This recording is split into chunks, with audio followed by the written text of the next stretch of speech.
វាសនាក៏មិនជួយធ្វើឲ្យចិត្តបងសែនព្រួយចំពោះអូនមួយឃ្លាទីបងទៅអង្គនិចាកំឡុងចំការមានអាប់អើនៅវ័យបានជាអូនលួចមានគូថ្មីធ្វើឲ្យប្រថ្លៃស្រពន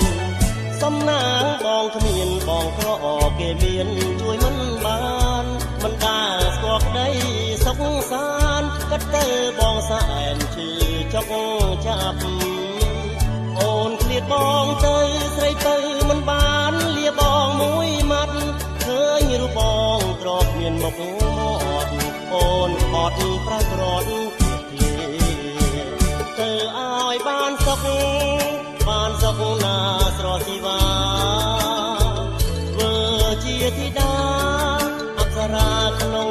ឋានទូគីបងជាអ្នកក្រ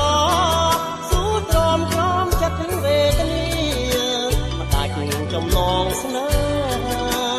ទុកដោយយល់សុបិនចងរាសីបងអាប់កថា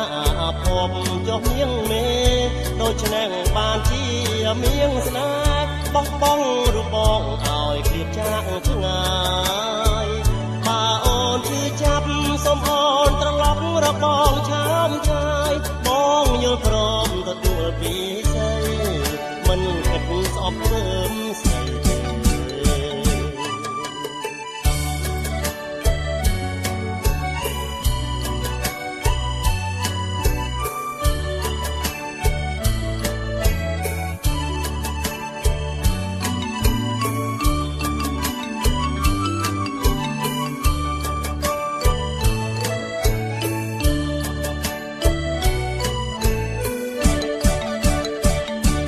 ស័យបងអាប់កថាភពចុះនាងមេដូច្នេះបានជាមៀងស្នេហ៍បោះបង់រូបប